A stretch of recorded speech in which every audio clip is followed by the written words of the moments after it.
నిన్న మనము 'స్వామి రామ' గారి బుక్‌లో రామ గారు మనకి 3 స్టోరీలు చదువుకున్నాం మనము. అందులో మొదటిది 'దేవతల భూమిలో దారి తప్పడం' అనేది మొదటిది. రెండోది 'హంసల భూమి'. మూడో కథ 'ఒక నాస్తిక స్వామి'.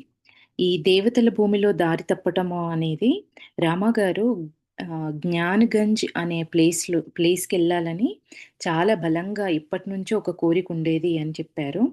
దానికి వెళ్ళటము చాలా అది కష్టమైందని, అది మంచు శిఖరాలతో కప్పబడి ఉంటుందని, ఆహ్, 8 నెలల వరకు ఆ స్థలానికి అసలు అక్కడున్న వాళ్ళు బయటికి రాలేరు అని, ఆహ్, బయటి వాళ్ళు ఆ ప్రదేశానికి వెళ్ళలేరు అని రామాగారు చెప్పారు.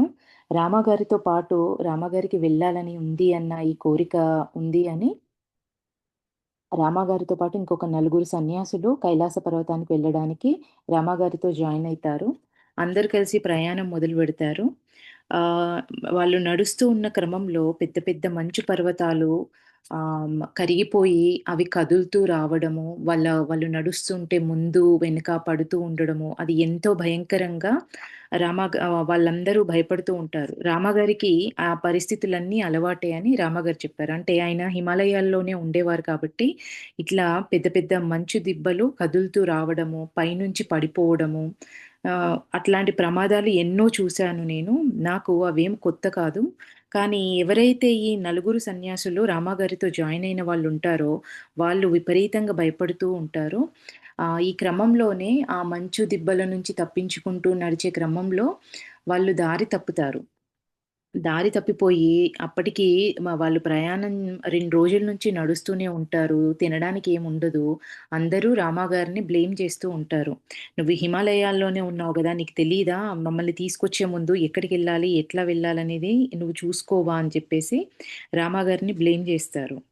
చివరికి ఆహ్, రామాగారు వాళ్ళంతా మనం ఈ 2 రోజుల నుంచి తిండి లేకుండా ఉన్నాము. ఈ మంచు దిబ్బల్లో మనం చనిపోతాము. ఇంకా దారి లేకుండా ఉంది అనేసి అందరూ బాధపడుతూ ఒకరినొకరు అందరూ రామాగారిని నిందిస్తూ ఉంటారు. రామాగారు వాళ్ళని మోటివేట్ చేస్తారు. ఏదేమైనా మనమందరము పరిత్యాగ వృత్తిలో ఉన్నవాళ్ళము.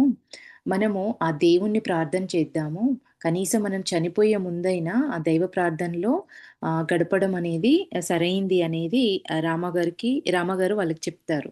ఆ క్రమంలో అందరూ ఒక సమర్పణ భావంలో ఉంటారు. అప్పుడు ఒక తెల్లటి బట్టలతో ఉన్న ఒక వృద్ధుడు, తెల్లటి గడ్డంతో తెల్లటి బట్టలతో ఉన్న ఒక వృద్ధుడు వీళ్ళు ఆ సమర్పణ భావంలో ఉండి ప్రార్థన చేస్తూ రక్షణ కోసం ప్రార్థన చేస్తున్న క్రమంలో ఆయన వచ్చి వీళ్ళకు దారి చూపిచ్చి మాయమైపోతారు.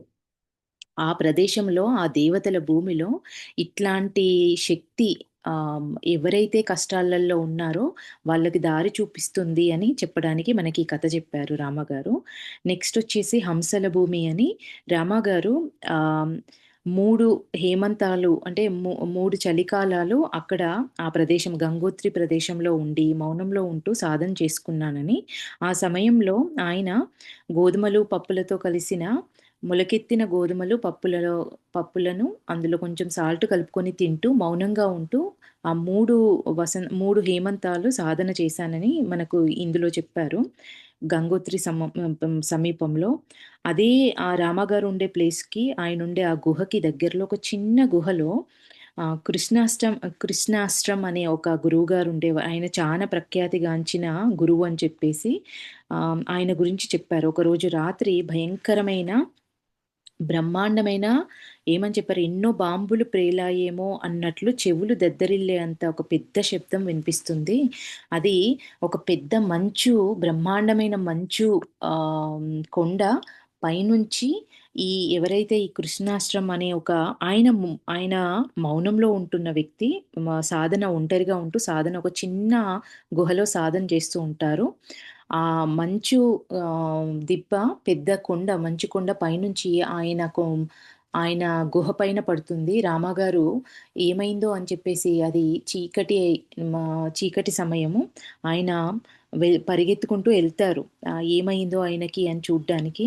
కానీ ఆయనకి ఏమవ్వదు. ఆయన నాకు ఈ గుహ అనేది రక్ష రక్షణ చేతుల్లో ఉంది. అంటే నాది ఈ గుహ అనేది రక్షిత గుహ అని చెప్తారు. రామగారు మార్నింగ్ తెల్లవారిన తర్వాత చూస్తే ఆ పెద్ద మంచు దిబ్బ ఆ చిన్న కొండపైన పడి 2 ముక్కలుగా విరిగిపోయి ఉంటుంది. పెద్ద పెద్ద దేవదారు వృక్షాలన్నీ భూస్థాపితమై కనిపిస్తాయి. అంటే ఆయన శక్తి అనేది, దైవశక్తి అనేది ఆయనను ఎలా కాపాడుతుంది అని చెప్పడానికి రామాగారు మనకి కథను చెప్పారు. దాని తర్వాత ఒక నాస్తిక స్వామి అని, ఆ నాస్తిక స్వామి స్టోరీ చెప్పారు మనకు. ఆయన ఆహ్, ఏంటి అనంటే ఆయన పెద్ద పండితుడు, మేధావి. అతడు దేవుడున్నాడని అసలు నమ్మేవాడు కాదని, ఆయన పనేంటి అనంటే, ఎవరైతే సన్యాసులున్నారో వాళ్ళంతా వంచకులని, వాళ్ళు సంఘానికి భారమైన వాళ్ళు అని నిరూపించడమే ఆయన పనిగా పెట్టుకున్నానని, ఆయన ఆయన బాగా వాదించేవాడు అని, ఏదైనా దేవుడున్నాడు అని, దీనికి సంబంధించిన ఏమన్నా వస్తే దాని గురించి వాదించేవాడు అని చెప్పేసి ఇందులో ఆయన గురించి చెప్పారు రామాగారు. అయితే రామాగారికి ఆయన మంచి ఫ్రెండ్ అంట. ఎందుకు అనంటే ఆయన, ఆయన తత్వం పైన ఆయన ఆర్గ్యూ చేసే విధానము రామాగారికి నచ్చింది అని చెప్పేసి ఆయనతో ఫ్రెండ్లీగా ఉండేవాడిని నేను.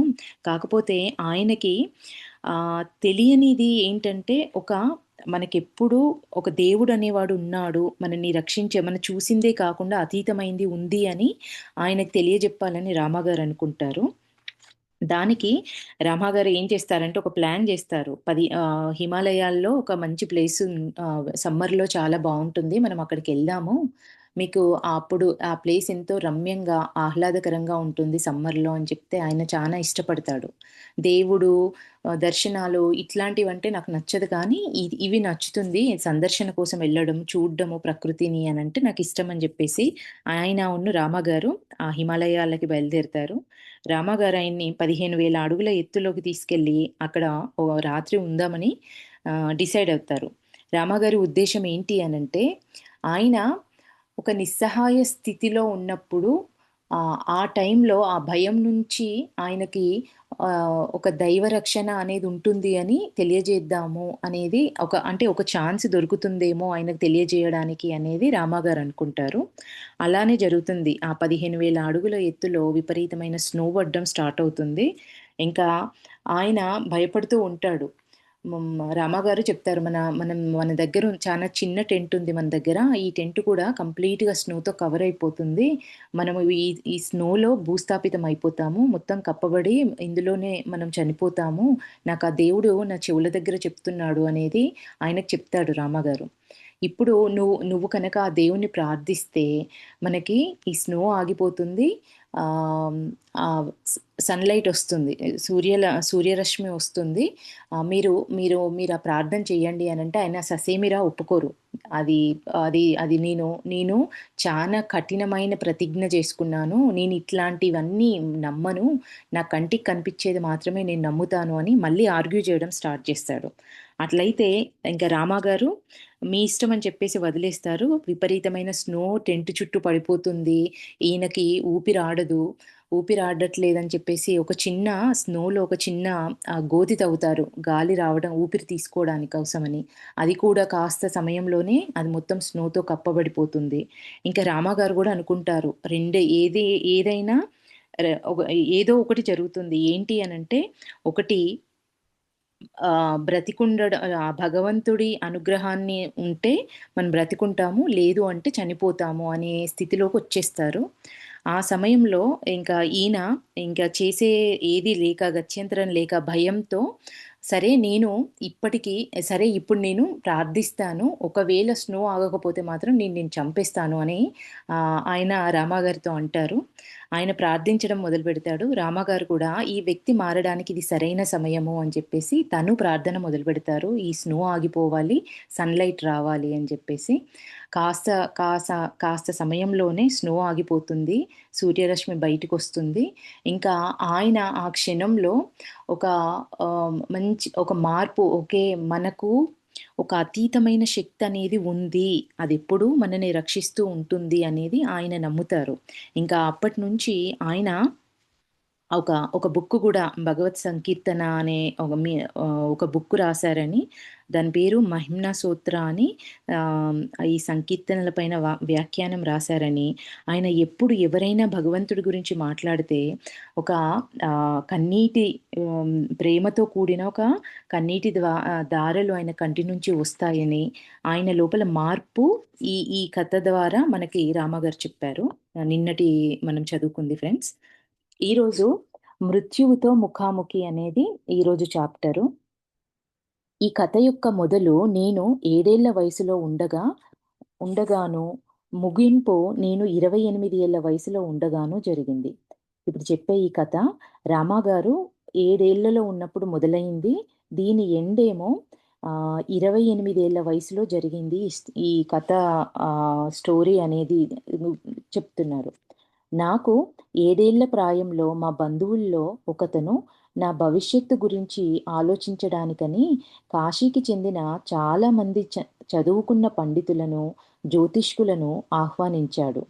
వాళ్ళు చెప్పేదాన్ని చాటుగా వింటూ తలుపు బయట నేను నిల్చున్నాను.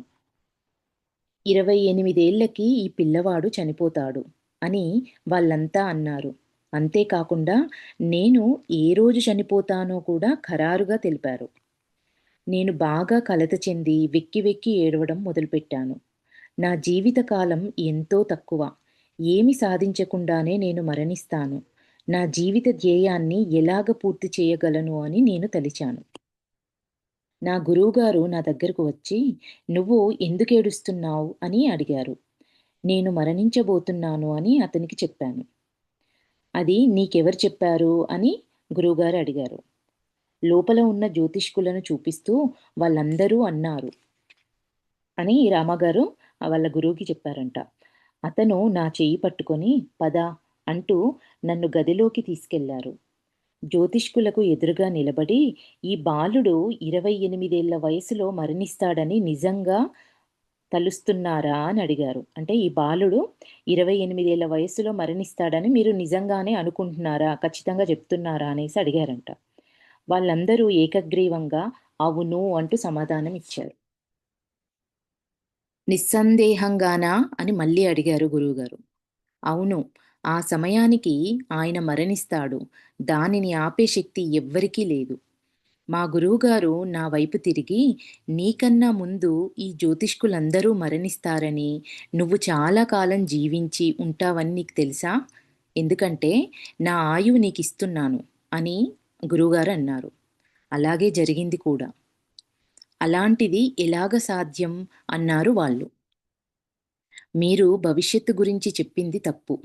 జ్యోతిష్య శాస్త్రాన్ని మించింది ఇంకేదో ఉంది అని మా గురువుగారు సమాధానమిచ్చి తర్వాత నాతో అన్నారు, విచారించకు కానీ విచారించకు కానీ ఆ దురదృష్టకరమైన రోజున నువ్వు మృత్యువుని ముఖాముఖిగా అనుభవించి తీరాలి. ఆ మధ్యకాలంలో భవిష్యవాణి గురించి నేను మర్చిపోయాను. అంటే ఇప్పుడు వాళ్ళు కళాఖండిగా చెప్పారు. ఆయన ఖచ్చితంగా మరణిస్తారు అనేది జ్యోతిష్యులందరూ చెప్పారు. దానికి స్వామి రామ గారి గురువు ఆయన మరణించరు. ఆయన కన్నా ముందు మీరంతా మరణిస్తారు అనేది రామగారి గురువు చెప్తారు. అదెలా జరుగుతుంది అనేసి అడిగితే, నా ఆయుష్షుని ఇతనికి ఇస్తాను. కానీ ఇస్తాను అని చెప్పి ఆయన గురువు రామగారికి చెప్తారు. "నువ్వేం బాధపడకు నాయనా. ఆహ్, ఏ నువ్వు ఆ రోజు ఏ రోజైతే నీ నీ జ్యోతిష్యం ప్రకారం, నీ జాతకం ప్రకారం మరణిస్తావో, ఆ రోజు ఖచ్చితంగా మృత్యువు నీకెదురవుతుంది. ముఖాముఖిగా నువ్వు ఆ పెయిన్‌ని నువ్వు అనుభవించి తీరాల్సిందే. కానీ ఆయన ఆ రోజుకి చనిపోరు. అప్పటినుంచి ఆయన గురువిచ్చిన ఆయుష్షు అనేది కంటిన్యూ అవుతుంది" అనేది రామగారికి ఆయన గురువు చెప్పారు. తర్వాత కొన్ని రోజులకు రామగారు అసలు ఆ విషయాన్ని కంప్లీట్‌గా మర్చిపోయారు. ఆయనకసలది గుర్తు లేదంట. నాకు 20 28 నాకు 28 ఏళ్ళు వచ్చినప్పుడు హృషికేశ్‌కు 60 మైళ్ళ దూరంలో ఉన్న 11,000 అడుగుల ఎత్తుగల పర్వత శిఖరానికి నన్ను వెళ్ళమని మా గురువుగారు ఆదేశించారు. నేనక్కడికి వెళ్ళి 9 రోజుల పాటు దుర్గా పూజ చేశాను. నేను కర్ర చెప్పులు వేసుకొని, నడుముకి ఒక గుడ్డ కట్టుకొని, ఒక శాలువా కప్పుకున్నాను. నేను ఒక కుండెడు నీళ్లు తప్ప ఇంకేమీ నాతో తీసుకెళ్ళలేదు. అమ్మవారి యొక్క ధ్యాన శ్లోకాలను పాడుకుంటూ, వల్లించుకుంటూ పర్వతాలలో స్వేచ్ఛగా తిరిగేవాడిని. ఆ పర్వతాలే నా నివాస స్థలం. ఒకసారి నేను 20,000 అడుగుల ఎత్తుకెక్కాను. అంటే రామాగారు మనకి ఈ కథలోనే ఒక దగ్గర చెప్పారు. ఆయన చిన్నప్పటి నుంచి ఈ కొండలపైనే జీవితమైనది. కొండలెక్కడం అనేది రామాగారికి చాలా అవలీలగా ఆయన చిన్నప్పటి నుంచి అదే ప్రాక్టీస్‌లో ఉన్నారు కాబట్టి, చాలా అవలీలగా ఎంత పెద్ద కొండైనా, ఎంత కఠోరంగున్నా కూడా ఆయన కొండనెక్కగలిగే శక్తుంది రామాగారికి. ఇప్పుడు ఇక్కడ 20,000 అడుగుల ఎత్తునున్న ఒక కొండనెక్కారంట రామగారు. ఎటువంటి విశేష సాధనాలు లేకుండా ఏ పర్వతమైనా ఎక్కగలనని నాకు నమ్మకం ఉండేది. అంటే దేని హెల్ప్, ఏ రోపులు ఏవి లేకుండా ఆయన ఎంత పెద్ద కొండనైనా ఎక్కగలననే నమ్మకం నాకు ఉండేది అంటున్నారు రామగారు. ఒకరోజు నిటారుగా ఉన్న ఒక ఎత్తైన కొండ పక్కన ఒంటరిగా వెళ్తూ పాడుకుంటున్నా పాడుకుంటున్నాను. ఆ నిర్జన ప్రదేశంలో నేనే భగవంతుడిని అన్న భావనలో ఉన్నాను. నేను దుర్గాదేవిని ఆరాధించడానికి పర్వత శిఖరం మీద పర్వత శిఖరం మీదనున్న ఒక చిన్న ఆలయానికి వెళ్ళే మార్గం మధ్యలో ఉన్నాను. చిన్న ఆలయానికి వెళ్ళే మార్గంలో దుర్గాదేవిని ఆరాధించడానికి పర్వత శిఖరం మీద ఉందంట ఆలయం. ఆ ఆలయానికి వెళ్ళే మార్గంలో ఉన్నారు అంట రామగారు. అక్కడ చుట్టూ దేవదారు వృక్షాలున్నాయి. అకస్మాత్తుగా నేను దేవదారు వృక్షాల ఆకుల మీద జారాను. పర్వతం మీద నుండి కిందికి దొర్లిపోవడం మొదలుపెట్టాను. అది 20,000 అడుగుల ఎత్తునున్న పర్వతం మీద జారారు. దొర్లుతూ దొర్లడం మొదలయిందంట రామగారు జారి పడిపోవడం వల్ల. నా ఆయన పర్వతం మీద నుండి కిందికి దొర్లిపోవడం మొదలుపెట్టాను. నా జీవితం అంతమైపోయిందనుకున్నాను. కానీ నేను కిందికి దొర్లుతూ దాదాపు 500 అడుగుల తర్వాత ఒక చిన్న ముళ్ళ పొదలో చిక్కుకున్నాను.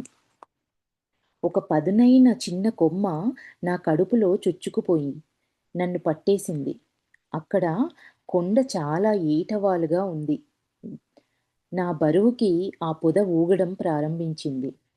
ముందు పర్వతాలని, ఆ తర్వాత ఎంతో క్రింద ఉన్న గంగని చూస్తూ వచ్చాను.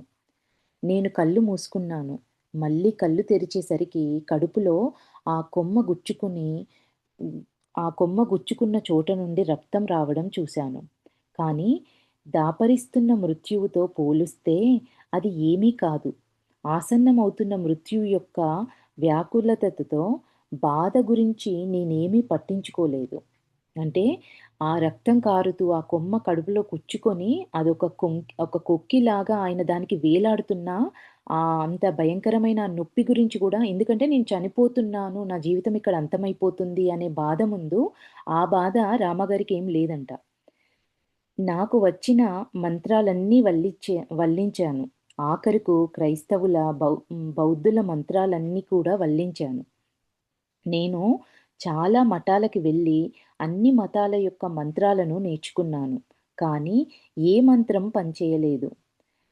చాలామంది దేవుళ్ళను తలుచుకున్నాను. ఓ భగవంతుడా! నన్ను రక్షించు అని ప్రార్థించాను. కానీ ఏ సహాయం లభించలేదు. నేను ఒకే ఒక దానిని పరీక్షించలేదు. ఏంటది అంటే నా ధైర్యం. అన్నీ పరీక్షించారు. అన్ని దేవుళ్ళను, అన్ని మంత్రాలను, అన్ని మతాలలో ఉన్న మంత్రాలను అన్నింటినీ వల్లించారు. కానీ నేను ఒకే ఒక్కదాన్ని ప్రయత్నించలేదు. అదే నా ధైర్యం అంటున్నారు. నా ధైర్యాన్ని పరీక్షించుకోవడం ప్రారంభించినప్పుడు నేను మరణించబోవడం లేదు. అంటే మొదటగా మనకు భయమే వస్తుంది. భయంతో మనం గివ్ అప్ జేసేస్తాము. ఇన్ని జరిగిన తర్వాత, ఇంత ప్రాసెస్ తర్వాత రామాగారు ఏమనుకుంటున్నారు, లేదు లేదు నేను చనిపోను. నేను చనిపోవడం లేదు అనేది అంటే ఆయనకాయనే తిరిగి ఆ ధైర్యాన్ని తెచ్చుకొని ఆహ్, అట్లాంటి అఫర్మేషన్స్ చెప్పుకుంటున్నారిక్కడ. నేను మరణించబోవడం లేదు. ఎందుకంటే నా ఆత్మకి మరణం లేదు. ఈ దేహానికి మరణం తప్పనిసరి. కానీ ముఖ్యమైంది కాదు. అంటే దేహానికనేది మరణం తప్పనిసరి. కానీ అది ముఖ్యమైనదేం కాదు. చనిపోకుండా కూడా సశరీరంగా కూడా ఉండొచ్చు.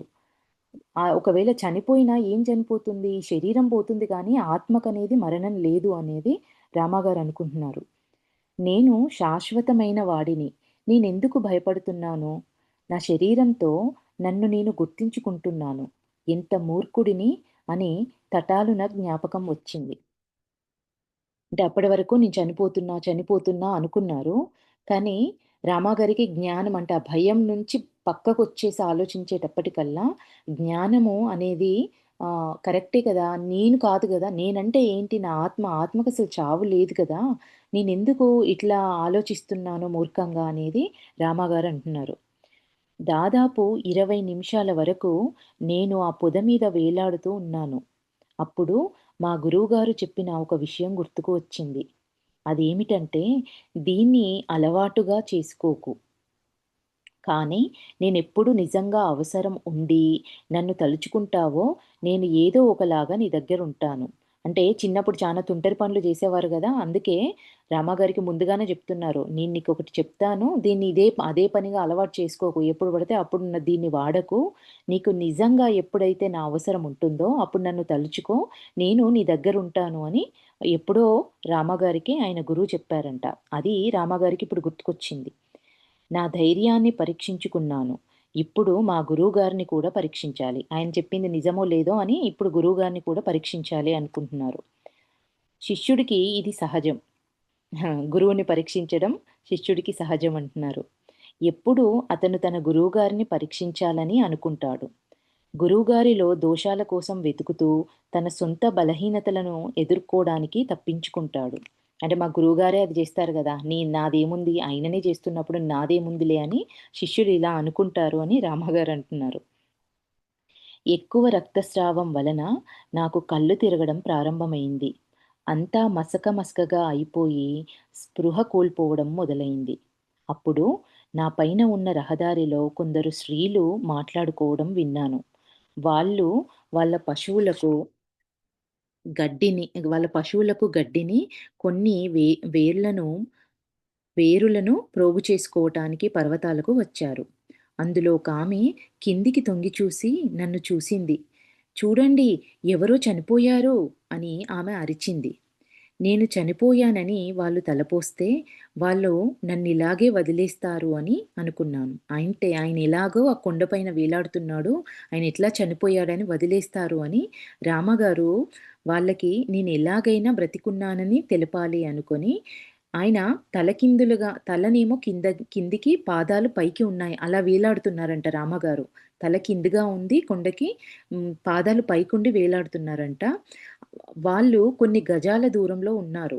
నేను మాట్లాడలేను. అందుచేత నా కాళ్ళు ఊపడం మొదలుపెట్టాను. వాళ్ళు చూడగలిగేది రమాగారి పాదాలనే గాబట్టి, కాళ్ళను ఊపడం మొదలుపెట్టారంట.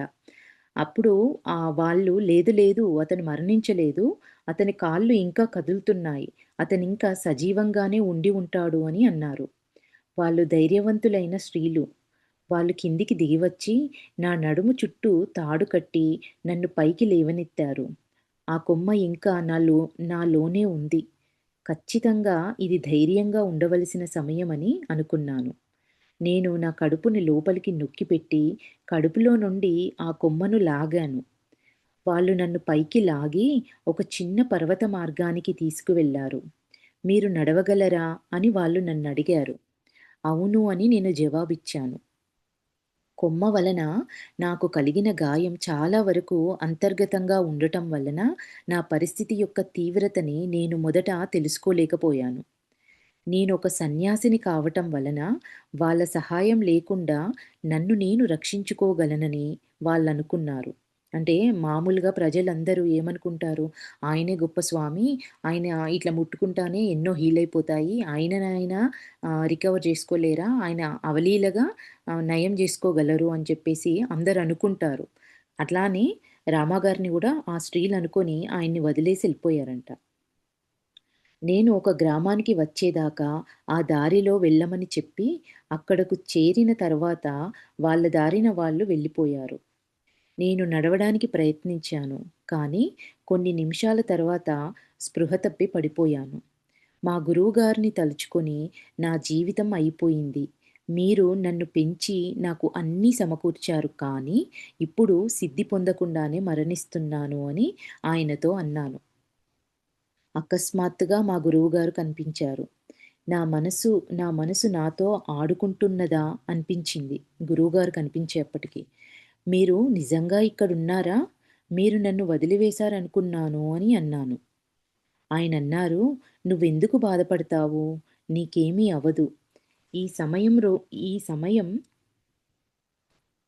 ఈ సమయం రోజు ఈ సమయం రోజు నాడు నీకు మరణం సంభవిస్తుందని ముందుగా జ్యోతిష్యం చెప్పినట్లు నీకు గుర్తులేదా? ఇక ఈరోజు నువ్వు మరణాన్ని ఎదుర్కోవు. ఇప్పుడు నువ్వు కులాసాగా ఉన్నావు." నేను మెల్లిగా స్పృహలోకి వచ్చాను. ఆయన కొన్ని ఆకులు తీసుకొని వచ్చి, నలిపి నా గాయం మీద వేశారు. ఆయన నన్ను సమీపంలో ఉన్న ఒక గుహకి తీసుకొని వెళ్ళి, అక్కడున్న కొంతమందితో నన్ను జాగ్రత్తగా చూసుకోమని చెప్పారు. మరణాన్ని కూడా ఆపవచ్చు అని ఆయన అన్నారు. తర్వాత ఆయన వెళ్ళిపోయారు. ఈ విషయాన్ని చెప్పి మరణాన్ని కూడా ఆపవచ్చు అని చెప్పేసి రామగారి గురువు వెళ్ళిపోయారంట. 2 వారాలలో గాయం మానింది. కానీ దాని మచ్చ ఇంకా నా శరీరం మీద ఉంది. ఒక మంచి నిస్వార్థపరుడైన గురువు ఎక్కడున్నప్పటికీ తన శిష్యుడికి ఎలాగ సహాయపడతారో ఆ అనుభవం వలన నేను తెలుసుకున్నాను. గురు శిష్యుల మధ్య ఉన్న బాంధవ్యం అన్నింటికన్నా ఎంతో ఉత్కృష్టమైంది. అన్నింటిలో పవిత్రమైందని నేను తెలుసుకున్నాను. అది వర్ణనాతీతం. ఎంత బావుంది ఫ్రెండ్స్ ఈ స్టోరీ. అసలు గురువు గురించి ఎంత చెప్పారు రామగారు. ఆయన గురువు ఆయనకు మరీ ఇప్పుడు ఆయన ఆయుష్షే ఇచ్చారు రామగారికి. ఈ స్టోరీ ఇక్కడికి అయిపోయింది ఫ్రెండ్స్. నెక్స్ట్ మనోశక్తులు. మనస్సు అనేక శక్తులకు నిధి. దానిలో నిక్షిప్తమయ్యున్న వనరులను వాడుకొని వ్యక్తి ఈ ప్రపంచంలో ఎన్నో ఉన్నత శిఖరాలనైనా అధిరోహించగలడు. మనసుకు శిక్షణ ఇస్తే, ఏకాగ్రతతో అంతర్ముఖంగా చూడటం అలవాటు చేస్తే, అప్పుడు భావాల లోతులలోనికి చొచ్చుకొని పోయే శక్తి కూడా దానికి వస్తుంది. మనసుకు శిక్షణ ఇచ్చినప్పుడు, ఏకాగ్రతతో అంతర్ముఖంగా చూడటం అనేది అలవాటు చేసినప్పుడు, భావాల లోతులలోనికి కూడా చొచ్చుకొని పోయే శక్తి దానికి వస్తుంది. అంటే నాకిప్పుడు ఒక భావం నా లోపల కలిగింది అనంటే, అసలది దాని లోపలికి కూడా వెళ్ళి చూడగలిగే శక్తి, అంత ఏకాగ్రతను మనసుకి శిక్షణనిచ్చినప్పుడు ఆ శక్తి వస్తుంది అంటున్నారు. ఎప్పటికైనా అది మానవుడు ఆశించగల అత్యుత్తమమైన సాధనం. మనసుని అట్లా శిక్షణనిచ్చి అది అలా చూడగలిగేలాగా తయారు చేసుకోవడం అనేది, అది ఉత్తమమైన సాధనం అనేది రామగారు చెప్తున్నారు. దీనికి ఈ టాపిక్ మీద నెక్స్ట్ వచ్చే చాప్టర్స్ బేస్ అయ్యి ఉంటాయి ఫ్రెండ్స్. ఆ ఎసెన్స్ లాగా ముందు కొన్ని కోట్స్ లాగా ఆ మెయిన్ వాక్యాన్ని ఇచ్చారు. ఇప్పుడు ఇంకొక కథ ఏంటి అంటే, ఇసుకలో పాఠాలు. నువ్వు ఎప్పుడైనా ఏకాగ్రతతో, జాగృతమైన నీ మనస్సుతో ఎవరినైనా చూస్తే, ఆ చూపు వెంటనే అతని మీద ప్రభావం చూపుతుంది. ఎప్పుడైనా ఏకాగ్రతతో, జాగృతమైన నీ మనస్సుతో ఎవరినైనా చూస్తే, ఆ చూపు వెంటనే అతని మీద ప్రభావం చూపుతుంది. నా చిన్నతనంలో ఒక స్వామి నాకిది నేర్పారు. ఆయన పేరు చక్రవర్తి. ఆయన భారతీయ గణిత శాస్త్రజ్ఞులలో ప్రసిద్ధి చెందినవారు. ఆయన 'చక్రవర్తి గణితము' అనే పుస్తకం యొక్క గ్రంథకర్త. తరువాత సన్యాసిగా అవటానికి ప్రాపంచిక వస్తువులను ఆయన పరిత్యజించారు.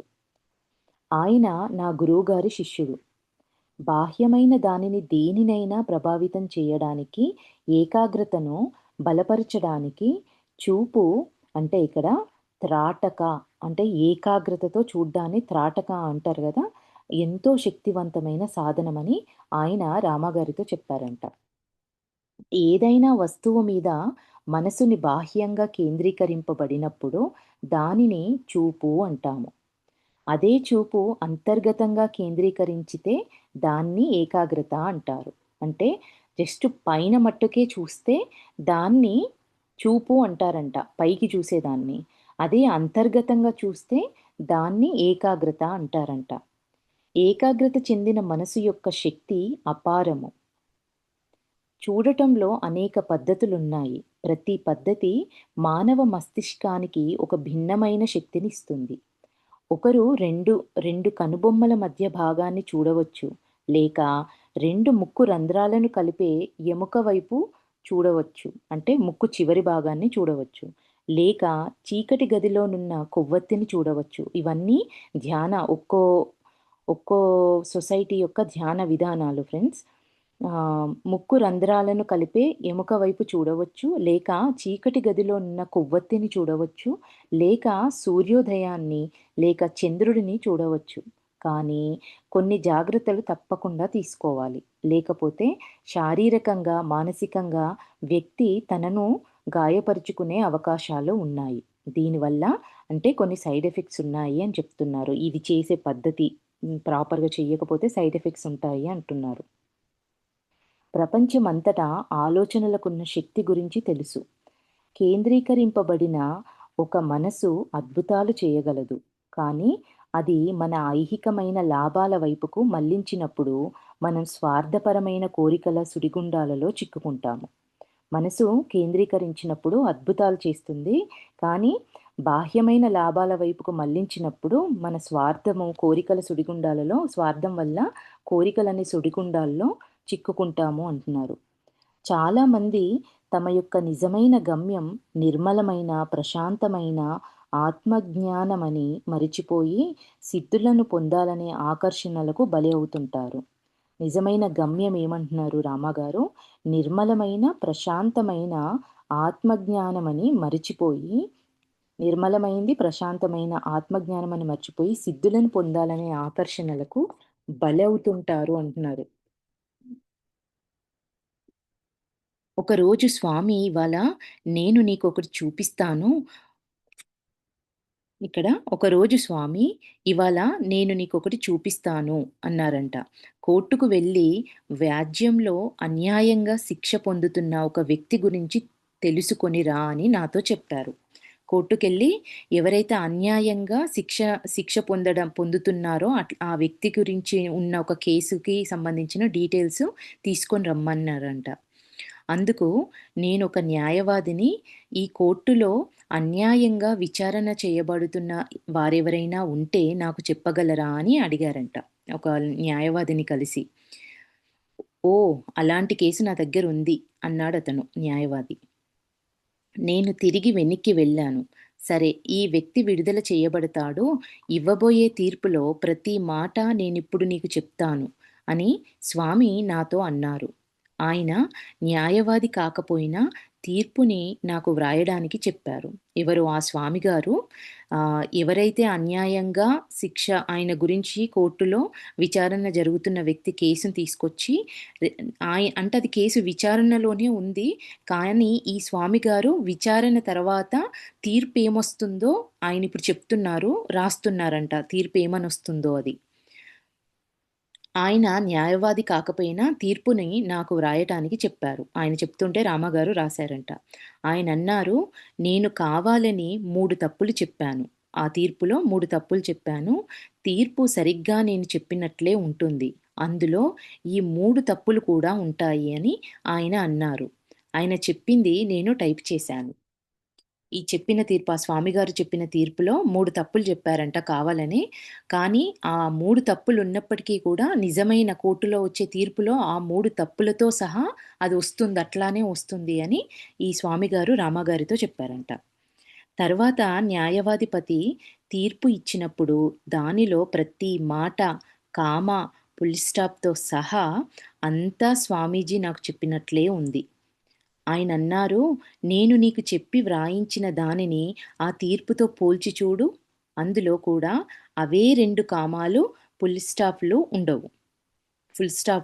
అంటే ఆయన చెప్పిన 3 తప్పులు ఏంటి అనంటే, కామాలు, ఫుల్ స్టాప్‌లు ఉండకుండా చెప్పినయి అవి అవి అవి స్వామిగారు చెప్పిన తప్పులు అంట. ఆయన చెప్పింది ఆ తీర్పుతో సరిగ్గా సరిపోయింది. స్వామీజీ, మీరు ప్రపంచపు తీరునే మార్చివేయగలరు అన్నాను నేను. అటువంటి గుర్తింపు నేను కోరను. అది నా సంకల్పం కాదు.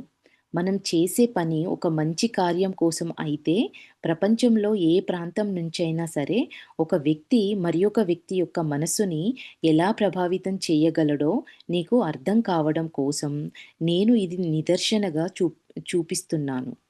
అంటే ఇదేదో ఆయన నాకీ సిద్ధులున్నాయని చూపించడం కోసం కాదు.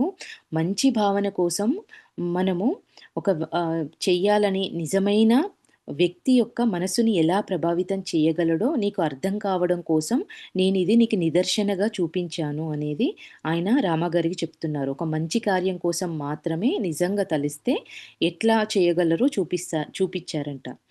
దూరం నుండి ఇంకొకరికి సహాయం చేయడం సంభవమే అని అన్నారాయన.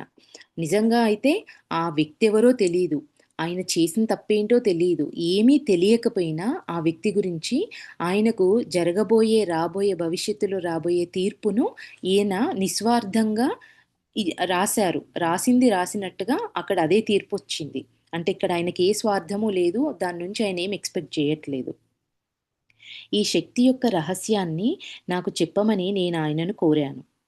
నేను ఆ రహస్యాన్ని నీకు చెప్తాను కానీ, నీవు దానిని సాధన చెయ్యాలని అనుకోవు అన్నారాయన. ఆ పద్ధతిని నేను కొంతకాలం సాధన చేశాను. అది నాకు సహాయపడింది. కానీ అది మనసుని కలవరపెట్టేది. ఎక్కువ సమయాన్ని తీసుకునేది. అందువలన దానిని సాధన చేయడం తర్వాత మానివేశాను.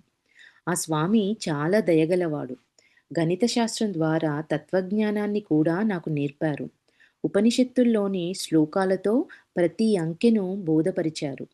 ఆయన 0 నుండి 100 అంకెల దాకా గణిత శాస్త్రం యొక్క తత్వార్థంను వివరించారు. గణితంలో 1 అన్న అంకె ఉంది. తక్కిన అంకెలన్నీ ఈ 1 యొక్క గుణిజములు. అలాగే సంపూర్ణ సత్యం ఒక్కటే. అంటే ఈ జ్ఞానాన్ని ఈ గణిత శాస్త్రానికి ముడిపెట్టి చెప్తున్నారిక్కడ స్వామిగారు. జగత్తు యొక్క అన్ని పేర్లు, అన్ని రూపాలు ఆ ఒక్క సంపూర్ణ సత్యాన్ని స్పష్టపరిచే అనేక గుణాలు మాత్రమే. అంటే ఇక్కడ గణితంలో 1 అన్న అంకె ఉంది. ఆ 1 అన్న అంకెని ఏమంటున్నారు? సంపూర్ణ సత్యం అనేది ఒకటే అంటున్నారు. తక్కిన అంకెలన్నీ ఈ 1 యొక్క గుణిజములే. అట్లానే ఈ సంపూర్ణ సత్యాన్ని స్పష్టపరిచే అనేక గుణాలనేవి అనేకమైనవి మాత్రమే అంటున్నారు. తన దండంతో గంగానది ఒడ్డున ఉన్న ఇసుకలో గీతలు గీస్తూ ఆయన ఒక త్రికోణాన్ని తయారు చేసి, జీవితం ఎలాగా ఒక సమభుజమైన త్రికోణంలాగా ఉండాలో నేర్పారు. శారీరక కోణము, అంతర్గత స్థితుల యొక్క కోణము, బాహ్య ప్రపంచపు కోణము కలిపితే జీవితం యొక్క సమభుజ త్రికోణం తయారవుంది. శారీరక కోణము, అంతర్గత స్థితుల యొక్క కోణము, బాహ్య ప్రపంచం యొక్క కోణము ఈ మూడిటిని కలిపితే సమభుజ త్రికోణం తయారైంది అంటున్నారు. అన్ని అంకెలు కొలవలేని ఒక బిందువు వల్ల ఏర్పడినట్లే ఈ సర్వ జగత్తు కొలవలేని శూన్యంలో నుండి ఆవిర్భవించింది. జీవితం ఒక చక్రం లాంటిది. ఆయన దానిని ఒక వృత్తం లేక సున్నాతో పోల్చారు. ఈ వృత్తం ఆ బిందువు యొక్క ఒక విస్తరణ. అతను ఇంకొక సామ్యమును కూడా తెలిపారు. జననం, మరణం అనే బిందువులున్నాయి. ఇక్కడ జీవితం ఈ 2 బిందువుల మధ్య ఒక గీత. అంటే జననం అనేది ఒక బిందువు, ఒక కామ్ ఒక ఒక చుక్క అయితే, మరణం అనేది ఇంకొక బిందువు. ఈ రెండింటి మధ్యల గీసిన గీతనే జీవితము అంటున్నారు. ఇక్కడ జీవితం ఈ 2 బిందువుల మధ్య ఒక గీత. జీవితం యొక్క తెలియని భాగం ఒక అనంతమైన గీత. గణిత శాస్త్రాభ్యాసం పైన నాకున్న అనిష్టత తొలగిపోయింది. ఇట్లా చెప్పడం వల్ల రామగారికి మ్యాథ్స్ పైనున్న ఇష్టం లేకుండా ఉండేవారంట. ఎప్పుడైతే మన తత్వంతోటి ఈ జ్ఞానంతోటి స్పిరిచువాలిటీతో ఈ మ్యాథ్స్‌ని ఆయన టీచ్ చేశారో అప్పటినుంచి రామగారికి గణితం మీద ఇష్టం కలిగిందంట. ఆ తరువాత ఎక్కువ శ్రద్ధతో గణితాన్ని అభ్యసించడం ప్రారంభించాను. గణితం ఒక వాస్తవమైన శాస్త్రమని, అన్ని శాస్త్రాల యొక్క మూలాధారం అదే అని, కానీ అది సాంఖ్యతత్వ జ్ఞానశాస్త్రం పైన ఆధారపడి ఉందని నేను తెలుసుకున్నాను.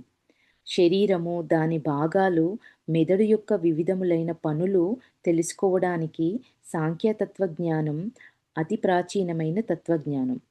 యోగ ఆచరణలో చూపించగలిగే శాస్త్రము. అది వ్యక్తిని భావాతీత స్థితికి నడిపిస్తుంది. అంటే సూపర్ కాన్షియస్ స్థితికి నడిపిస్తుంది అంటున్నారు.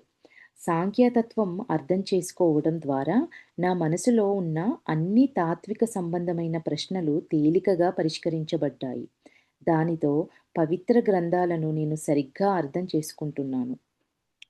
చేసుకున్నాను. ఆఖరి రోజున ఆయన బోధ నన్ను మంత్రముగ్ధున్ని చేసింది. ఇప్పుడు మొదట 0 పెట్టు, అప్పుడు దాని తర్వాత 1 పెట్టు. ప్రతి సున్ అని ఆయన స్వామిగారు రామాగారికి చెప్పారంట. మొదట 0 పెట్టు, తర్వాత 1 పెట్టు అన్నారంట. ప్రతి సున్నాకి మొదట 1 పెడితే విలువ ఉంది. కానీ 1 పక్కన పోతే సున్నాకి విలువ లేదు. ప్రపంచంలోని అన్ని వస్తువులు సున్నాల లాంటివి. సత్యమనే ఒక దానిని తెలుసుకోకుండా ఉంటే వాటికి ఏమాత్రం విలువ లేదు. అంటే 0, 1 ఉంటే దానికి ఎట్లాంటి విలువ లేదు. అది ఏమంటున్నారు? దాన్ని ఈ ప్రపంచికంలో ఉన్న వస్తువులు సున్నాల లాంటివి. దాని పక్కన సత్యమనే ఒకటి లేకపోతే దానికి ఎట్లాంటి విలువ లేదు అంటున్నారు. మనం పరిపూర్ణ సత్యాన్ని జ్ఞప్తిలో ఉంచుకున్నప్పుడు జీవితం జీవించదగినదిగా అవుతుంది. లేకపోతే అది భారమవుతుంది. జ్ఞప్తిలో ఉంచుకున్నప్పుడు మనము పరిపూర్ణ సత్యాన్ని జ్ఞప్తిలో ఉంచుకున్నప్పుడు జీవితం జీవించదగినదిగా అవుతుంది. లేకపోతే అది భారమవుతుంది. అంటే తెలుసుకోవడం మనం ఎప్పుడు నిత్యము దాన్ని మన జ్ఞప్తిలో ఉంచుకున్నప్పుడు అప్పుడు మనం అది నిజంగా మనకు జీవించదగినదిగా మారుతుంది అంటున్నారు. ఈ స్వామి హిమాలయాలలోనికి వెళ్ళిపోయారు. నేను మళ్ళీ ఆయన్ను కలుసుకోలేదు. ఎంతో విలువైన వారి కాలాన్ని నాకు బోధించడంలో గడిపిన గురువులందరికీ నేను కృతజ్ఞుడిని. ఇంకొక స్టోరీ చదువుకొని ఆపుదామా ఫ్రెండ్స్? నెక్స్ట్ స్థూల వస్తువు యొక్క రూపాంతరం. ఇది ఈ స్టోరీ కూడా చాలా బావుంటుంది. 1942లో హిమాలయాలలో ప్రఖ్యాతిగాంచిన బద్రీనాథ్ దేవాలయానికి బయలుదేరాను. త్రోవలో గంగానది ఒడ్డున ఉన్న శ్రీనగర్ అనే ఊరు ఉంది. ఆ శ్రీనగర్‌కి 5 మైళ్ళ దూరంలో ఒక చిన్న శక్తి దేవాలయం, దానికి 2 మైళ్ళ దిగువగా ఒక అఘోరి బాబా గుహ ఉంది. అఘోర్ అన్నది అద్భుతావహమైన అధ్యయనం. పుస్తకాలలో దాని గురించి చాలా అరుదుగా ప్రస్తావించబడింది. భారతీయ యోగులకు, స్వాములకు కూడా ఇది అర్థం కాలేదు. ఇది సూర్యబంధమైన శాస్త్రాన్ని కలుపుకున్న గోప్యమైన పదం. రామాగారు అఘోరాల గురించి చెప్తున్నారిక్కడ. ఇది సూర్య సంబంధమైన శాస్త్రాన్ని కలుపుకున్న గోప్యమైన పదం. ఇది రోగాలను నయం చేయటానికి ఉపయోగిస్తారు. జీవన శక్తులను అర్థం చేసుకొని ప్రావీణ్యత సంపాదించడానికి ఈ శాస్త్రం అంకితం చేయబడింది. ఇది ఈ లోకంలో జీవనానికి, మరణానంతర జీవనానికి మధ్య వారధిగా కల్పిస్తుంది. మరణానంతర జీవనానికి మధ్య వారధిని కల్పిస్తుంది. ఈ లోకంలోని జీవనానికి, మరణానంతర జీవనానికి మధ్య వారధిని కల్పిస్తుందంట. ఈ అఘోరి శాస్త్రాన్ని చాలా తక్కువ మంది యోగులు సాధన చేశారు. సాధన చేసిన కొద్దిమంది సాధువులను వారి వింత ప్రవర్తన వల్ల చాలామంది వాళ్ళని తప్పించుకొని తిరుగుతారు. శ్రీనగర్ చుట్టుపక్కల ఉన్న గ్రామ వాస్తవ్యులు అఘోరి బాబా అంటే చాలా భయపడేవారు. వాళ్ళెప్పుడూ ఆయన దగ్గరికి వెళ్ళలేదు. ఎందుకంటే పూర్వం ఎవరైనా ఆయన దగ్గరికి వెళ్తే వాళ్ళని తిట్టి వాళ్ళపైన గులకరాళ్ళు విసిరేవారు. ఆయన 6 అడుగుల 5 అంగుళాల ఆజానుబాహువు. ఆయన వయస్సు దాదాపు 75 ఉంటుంది. పొడుగైన కేశాలతో, గడ్డంతో, నారుతో చేసిన అంగవస్త్రం కట్టుకొని ఉండేవారు. అతని గుహలో కొన్ని గోనె సంచులు తప్ప ఇంకేమీ ఉండేవి కావు. రాత్రి ఆయన దగ్గర నుండి ఏదైనా నేర్చుకోవచ్చునని రాత్రి ఆయన దగ్గరుండి ఏదైనా నేర్చుకోవచ్చునని నేను ఆయన దగ్గరికి వెళ్ళాను. ఆ ఊరి పండితుడిని నాకు త్రోవ చూపించమని అడిగాను. ఈ అఘోరి బాబా రుచికాడు.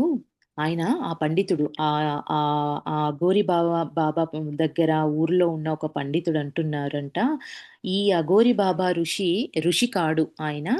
ఆయన పరిశుభ్రంగా ఉండడు.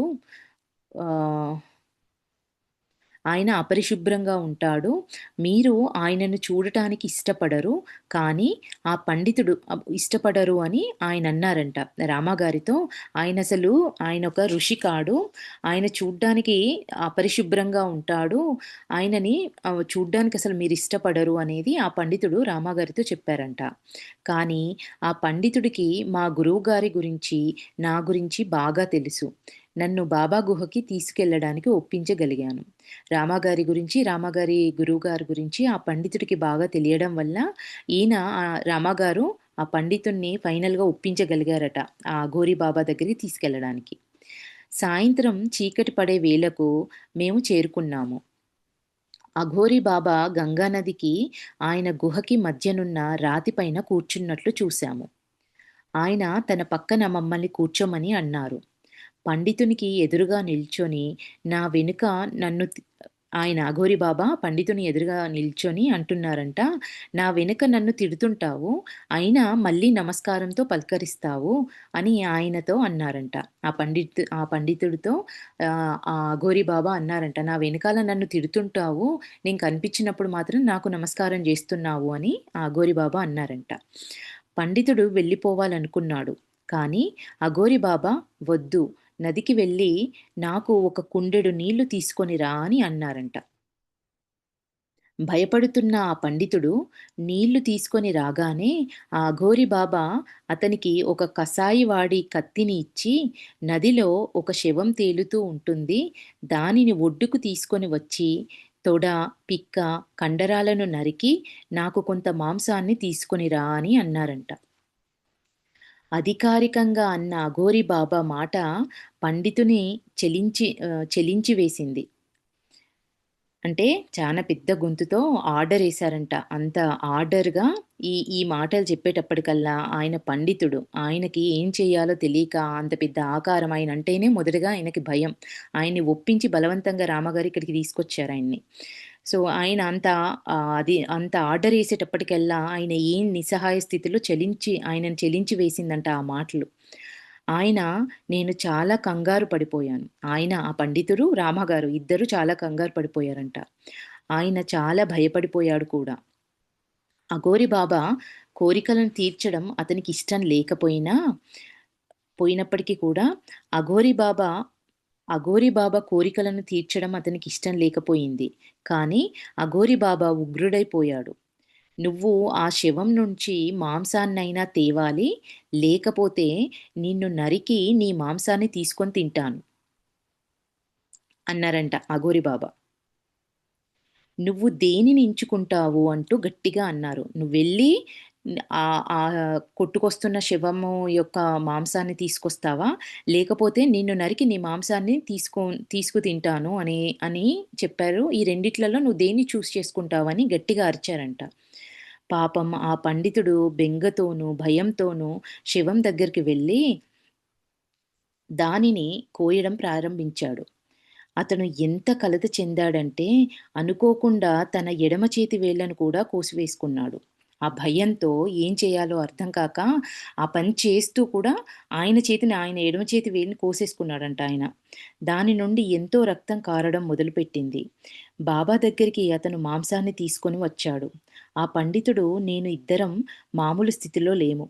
వినడానికే ఎంత ఇదిగా ఉంది కదా! వాళ్ళ ఆ స్థితిలో ఎట్లాంటి సిట్యుయేషను, వాళ్ళ శరీరము, వాళ్ళ మెంటల్ స్థితి ఎంత ఘోరంగా ఉండుంటాయో మనం ఊహించుకోవచ్చు. ఆ పండితుడు, నేను ఇద్దరం మామూలు స్థితిలో లేము. ఆ పండితుడి దగ్గరికి రాగానే అఘోరి బాబా కోసుకున్న అతని వేలును తాకారు. వెంటనే ఆ గాయం అప్పటికప్పుడే నయమైపోయింది. ఒక మచ్చ కూడా లేదు. తెచ్చిన ఆ మాంసం అంటే ఆ పండితుడి వేలు ఆ భయంలో ఆయన స్థితి, ఆయన వేలుని ఆయనే కట్ చేసుకున్నారు కదా! దాన్ని జస్ట్ ఆ అఘోరి బాబా ఆ వేలుని అలా టచ్ చేశారంట. మచ్చ కూడా లేకుండా మొత్తం హీల్ అయిపోయిందంట. తెచ్చిన ఆ మాంసం ముక్కలని ఒక మట్టి కుండలో వేసి, దాన్ని మంట మీద పెట్టి రాయిని మూతగా పెట్టమని అఘోరి బాబా అతనికి చెప్పారు. ఈ యువస్వామికి ఆకలని, నువ్వు కూడా భోజనం చెయ్యాలన్న సంగతి నీకు తెలీదా అని అన్నారు. అంటే స్వామి రామ గారికి ఆకలేస్తుందని ఆ పండితుడికి కూడా నువ్వు భోజనం చేయాలని నీకు ఆకలేస్తుందని తెలీదా? అంటే వాళ్ళ లోపల ఏం జరుగుతుందనేది ఈయన చెప్తున్నారు. అఘోరి బాబా. మేము శాకాహారులం అని మేమిద్దరం అన్నాము. బాబాకి కోపం వచ్చి నాతో, "నేను మాంసాన్ని తింటాననుకుంటున్నారా మీరు? ప్రజలనుకుంటున్నట్టు నేను పాడు పనులు చేస్తున్నాననుకుంటున్నారా? నేను కూడా శుద్ధ శాకాహారినే" అని అన్నారు. 10 నిమిషాల తర్వాత మట్టి కుండను తెమ్మని పండితుడికి బాబా చెప్పారు. తర్వాత అతను కొన్ని పెద్ద ఆకులు పోగుచేసి, వీటిని నేల మీద పరిచి, ఆహారం వడ్డించు అన్నారు. వణుకుతున్న చేతులతో పండితుడు బాబా చెప్పినట్లు చేశారు. అప్పుడు అఘోరి బాబా 3 మట్టి పాత్రలు తీసుకురావటానికి గుహలోకి వెళ్లారు. అతను వెళ్ళగానే పండితుడు మెల్లగా అన్నాడు, "ఇదంతా అయ్యేదాకా నేను బ్రతికి ఉంటాననుకోను. నా జీవితంలో నేను నేర్చుకున్న దానికి, సాధన చేసిన దానికి అన్నింటికీ ఇది విరుద్ధం. నేను ఆత్మహత్య చేసుకోవాలి. మీరు నాకు చేసిందేమిటి? నన్నెందుకిక్కడికి తీసుకొచ్చారు?" అని ఆ పండితుడు రామాగారితో అన్నారంట. "మాట్లాడకు. మనం తప్పించుకోలేము. అందుకు కనీసం ఏమవుతుందో చూద్దాము" అని రామాగారన్నారంట. "నువ్వేం మాట్లాడకుండా సైలెంట్‌గా ఉండు. మనం ఇంకేం చేయలేం. మనం తప్పించుకోలేము. ఏమవుతుందో చూద్దాము" అనేది రామాగారు ఆ వ్యక్తికి చెప్పారంట. పండితుడి ఆహారం వడ్డించమని అఘోరి బాబా ఆజ్ఞాపించాడు. పండితుడికి ఆహారం వడ్డించమని అఘోరి బాబా ఆజ్ఞాపించారంట. పండితుడు కుండ మూత తీసి నా పాత్రలో వేయడం ప్రారంభించగానే దానిలో మంచి రసగుల్లా స్వీట్ పడటం చూసి మేము ఆశ్చర్యపోయాం. ఇది నాకు చాలా ఇష్టమైన స్వీట్. బాబా గుహకి నడిచి వచ్చేటప్పుడు రసగుల్లా గురించి ఆలోచించాను. ఇదంతా చాలా ఆశ్చర్యంగా ఉంది అని అనుకున్నాను నేను. రామాగారికి రసగుల్లా అంటే చాలా ఇష్టమంట. వచ్చే అప్పుడు ఆ రసగుల్లా స్వీట్ గురించి ఆలోచిస్తూ వస్తున్నారంట. అది ఈ బాబా గారు, అఘోరి బాబా గారికి తెలిసిపోయింది. "ఈ స్వీటులో మాంసం లేదు" అన్నారు అఘోరి. నేను పండితుడు స్వీట్లు తిన్నాం. చాలా రుచిగా ఉంది. రమ గారు ఆ పండితుడు స్వీట్లు తిన్నారంట. చాలా రుచిగా ఉన్నాయంటున్నారు. మేము తినగా మిగిలిన వాటిని గ్రామ ప్రజలకి పంచిపెట్టమని పండితుడికి ఇచ్చారు అఘోరి బాబా. మిగిలిన స్వీట్లని గ్రామంలో ఉన్న ప్రజలకు పంచిపెట్టమని ఇచ్చేశారంట. సమ్మోహితులను చేసే ప్రయోగ విధానం ద్వారా మేము మోసగింపబడలేదని నిరూపించడానికి ఇలాగా చేశారు. గుహ నుండి 3 మైళ్ళ దూరంలో ఉన్న తన గ్రామానికి చీకటిలో ఒంటరిగా పండితుడు వెళ్ళిపోయాడు. ఆహారం ఎలాగా మార్చారన్న రహస్యాన్ని పరిష్కరించుకోవడానికి విభ్రమం కలుగజేసే ఆయన జీవన విధానాన్ని అర్థం చేసుకోవటానికి నేను అఘోరి బాబాతో ఉండాలనుకున్నాను. అంటే ఆ రాత్రి ఆ పండితుడు ఎళ్ళిపోయారు. కానీ రామగారు మాత్రము ఉండాలనుకుంటున్నారు. అంటే అసలు ఇది ఎట్లా చేశారు? ఏంటి ఈ మ్యాజిక్ ఏంటి? ఈ ఈ ఇదేంటి? ఈ సిద్ధేంటి తెలుసుకోవాలి ఆయన మాటల ద్వారా అనేది రామగారు ఆ రాత్రి ఆయన దగ్గరే ఉండిపోయారంట. ఆయన ఒంటరిగా ఇక్కడ ఎందుకుంటున్నారు అని నేను ఆశ్చర్యపోయాను. ఇలాంటి వాళ్ళ గురించి నేను విన్నాను కానీ, ప్రత్యక్షంగా అలాంటి వ్యక్తిని కలుసుకోవడం ఇదే మొదటిసారి. ఫ్రెండ్ ఇది ఒక్క పేజీ ఉంది. మీరెవరైనా ఒకరు అన్‌మ్యూట్ చేసుకొని కంటిన్యూ చేసుకుందామా? ఇక్కడికి ఆపుదామా? ఎవరైనా చెప్తారా?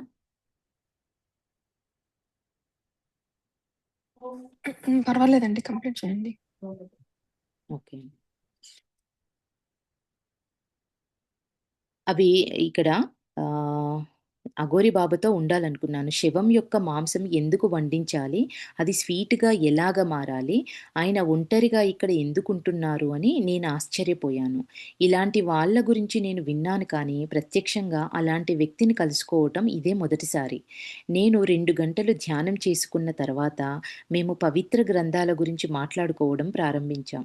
ఆయన ఎంతో వివేకవంతుడు, బాగా చదువుకున్నవాడు. ఆయన సంస్కృతం ఎంత సంక్షిప్తంగా, ఎంత కష్టంగా ఉండేదంటే, ఆయనకు సమాధానం చెప్పే ముందు, ఆయన ఏమంటున్నాడో తెలుసుకోవడానికి నాకు కొన్ని నిమిషాలు పట్టేది. అంటే, అంత శుద్ధమైన సంస్కృతం ఆయన మాట్లాడేవారంట. ఆయన మంచి పండితుడే. అందులో ఎటువంటి సందేహం లేదు. కానీ, నేను కలుసుకున్న ఇతర సాధువుల కన్నా ఈయన పద్ధతి వేరుగా ఉంది. అఘోరి మార్గం అథర్వణ వేదంలో వర్ణించబడింది. కానీ నరమాంసం తినాలని నేను ఏ వేదాలలో చదవలేదు. మృతదేహాల మాంసం తింటూ మీరు ఇలాగ ఎందుకు బ్రతుకుతున్నారు అని నేను అతన్ని అడిగాను. ఆయన ఇలాగ సమాధానమిచ్చారు. "ఎందుకు దానిని మృతదేహం అంటున్నావు? ఇది ఇక మానవ సంబంధమైంది కాదు. అది ఉపయోగించని ఒక పదార్థం. దానిని నువ్వు మనుష్యులతో జతపరుస్తున్నావు. అంటే ఆత్మ వెళ్ళిపోయిన తర్వాత దాన్ని మనుషులతో నువ్వు దాన్ని జత కట్టవద్దు. అదొక పదార్థం అంతే" అనేది ఆ అఘోరి బాబా చెప్తున్నారు. నేను భౌతిక పదార్థముకు, శక్తికి మధ్యనున్న మూల సూత్రాలను తెలుసుకోవడానికి ప్రయత్నిస్తున్న ఒక విజ్ఞాన శాస్త్రజ్ఞుణ్ణి. అంటే భౌతిక పదార్థాన్ని, శక్తికి మధ్యలో ఉన్న మూల సూత్రాలను తెలుసుకోవడానికి ప్రయత్నిస్తున్న ఒక విజ్ఞాన శాస్త్రజ్ఞుణ్ణి అంటున్నారాయన. నేను పదార్థం యొక్క ఒక రూపాన్ని ఇంకొక రూపంలోనికి మారుస్తున్నాను. అంటే ఆ శరీరంలో కూడా ఉన్నయన్నీ ఏంటి? అణువులే కదా! దాన్ని రూపాంతరం చెందించాను నేను. అంటే అది చాలా అడ్వాన్స్‌డ్ సైన్స్. ఆయన అందుకే ఇక్కడ ఏమంటున్నా విజ్ఞాన శాస్త్రజ్ఞుడిని నేను అంటున్నారు. ప్రకృతి మాత నా గురువు. ఆమె ఎన్నో రూపాలు తయారు చేస్తుంది. చుట్టూ ఉన్న రూపాలను అంటే ప్రతి దేనికైనా అణువులతోనే తయారవుతుంది కాబట్టి, ఆ శక్తితో ఆ అణువులను వాడుకొని ఒక పదార్థాన్ని ఇంకొక పదార్థంలోనికి మార్పు చెందించారు అఘోరి బాబా. ఇతరులను ఇక్కడ చుట్టూ ఉన్న రూపాలను మార్చే ఆ ప్రకృతి యొక్క సూత్రాన్ని నేను అనుసరిస్తున్నాను. ఇతరులను నాకు దూరంగా ఉండమని హెచ్చరించడాని కోసం ఆ పండితుడికి ఇలాగ చేశాను. అంటే ఇంత ఘోరమైందాయన చూస్తే ఇప్పుడేం చేస్తాడు ఆ వ్యక్తి? ఊర్లో ఉన్న వాళ్ళందరికీ చెప్తారు. అది ఎంతో భయంకరంగుంది కాబట్టి ఆయన దగ్గరికి రావడానికి ఎవ్వరు సాహసించరు. దానివల్ల ఆయన ఏకాంతంగా సాధన చేసుకోవచ్చు. ఇది అఘోరి బాబా గారు చేసే ఆయన ప్లాన్ అది. 13 సంవత్సరాల్లో ఆయన ఈ గుహకు నేను వచ్చి 12 ఏళ్ళు పూర్తయి, ఇప్పుడు 13వ సంవత్సరంలో ఉన్నాను. ఎవ్వరూ నా దగ్గరికి రాలేదు. నా ఆకారాన్ని చూసి ప్రజలు భయపడతారు. నేను పాడు పనులు చేస్తానని, శవాలను, చేపలను తింటూ బ్రతుకుతానని వాళ్ళనుకుంటారు. నేను గులకరాలు విసురుతానే గాని, నేనెవరిని గురి చూసి కొట్టను. ఆయన బాహ్య ప్రవర్తన చాలా మోటుగా ఉంటుంది. తన అధ్యయనానికి ఎవ్వరూ అడ్డు రాకుండా ఉండటానికని, ఆహారం, ఇతర అవసరాల కోసం తాను గ్రామస్తులపైన ఆధారపడకుండా ఉండటానికని కావాలనే అలాగా ప్రవర్తిస్తున్నట్లు ఆయన నాకు చెప్పారు. అంటే ఆయన ఆహారాన్ని ఆయన ఆహ్, అణువులతో ఆయన ఆహ్, ఏమంటున్నారిక్కడ భౌతిక పదార్థాన్ని, దాని శక్తిని అణువులను వేరొక రూపంలోకి మార్చి, ఆయన ఆహారంగా దాన్ని మార్చుకొని, ఆయన ఆహారాన్ని ఆయనే క్రియేట్ చేసుకుంటున్నారు. ఆయన ఆహారం కోసం గ్రామస్తులపైన ఆధారపడకుండా ఉండడం కోసం. ఆయన నిలకడ లేని వారు కాదు. కానీ ప్రజలని తప్పించుకునేందుకు ఆయన అలాగా ప్రవర్తించారు. అంటే ఆయన నటిస్తున్నారట్లాగా. ఆయనది సంపూర్ణ స్వతంత్ర జీవనం. ఆ గుహలోనే ఆయన 21 సంవత్సరాలున్నప్పటికీ ఏ గ్రామస్తుడు అతని దగ్గరికి వెళ్ళలేదు. మేము రాత్రంతా మెలకువగా ఉన్నాం. ఆ సమయమంతా అఘోరి మార్గం గురించి మాట్లాడుతూ నాకు బోధించారు. ఈ మార్గం నాకు సరిపడేది కాదు. కానీ ఆయన అలాంటి జీవన విధానంలో ఎందుకు నడుస్తున్నారో, ఆయన ఆ పనులు ఎందుకు చేస్తున్నారో తెలుసుకోవాలనే కుతూహలం నాకు కలిగింది. రాయిని పటిక పంచదార బిళ్ళగా మార్చడం వలె పదార్థాలను వాటి రూపాలు మార్చే శక్తి ఆయనకుంది. మరుసటి రోజు ఉదయం ఒకదాని తర్వాత ఒకటి అలాంటివి చాలా చేశారు. నన్ను ఇసుక పట్టుకొమ్మన్నారు. ఆ ఇసుక రేణువులన్నీ బాదాం పప్పు, జీడిపప్పుగా మారిపోయాయి. ఇంతకు ముందు ఈ శాస్త్రం గురించి విన్నాను. దాని మూల సిద్ధాంతాలు నాకు తెలుసు. కానీ ఇలాంటి కథలని నేను నమ్మలేదు. ఈ శాస్త్ర విభాగాన్ని నేను పరిశోధించలేదు. కానీ ఈ శాస్త్రానికి వర్తించే నియమాలు నాకు పూర్తిగా తెలుసు. నేను బయలుదేరే ముందు మధ్యాహ్నం ఏదో ఒకటి తినాలని అఘోరి బాబా పట్టుపట్టారు. అదే మట్టి కుండలో నుండి ఈసారి ఆయన ఇంకొక స్వీటు తీశారు. అంతసేపు తాంత్రిక లిఖితాల గురించి చర్చిస్తూ ఆయన నాతో చాలా శాంతంగా ఉన్నారు. ఈ శాస్త్రం క్షీణించిపోతోంది. జ్ఞానవంతులు దీన్ని సాధన చేయటానికి ఇష్టపడటం లేదు. అందువల్ల ఈ జ్ఞానాన్ని మర్చిపోయే రోజులొస్తాయి అని ఆయనన్నారు. ఇదంతా చేయటం వల్ల ఉపయోగం ఏమిటి అని నేనడిగాను.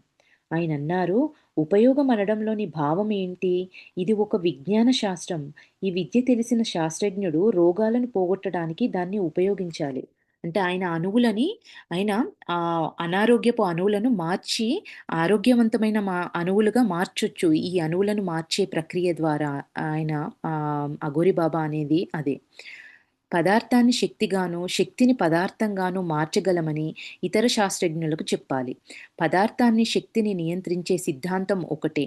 అన్ని నామరూపాల అడుగున ఏకీకరించే సిద్ధాంతం ఉంటుంది. ఈనాటి శాస్త్రజ్ఞులకి ఇంకా దీని సంపూర్ణత్వం గురించి తెలీదు.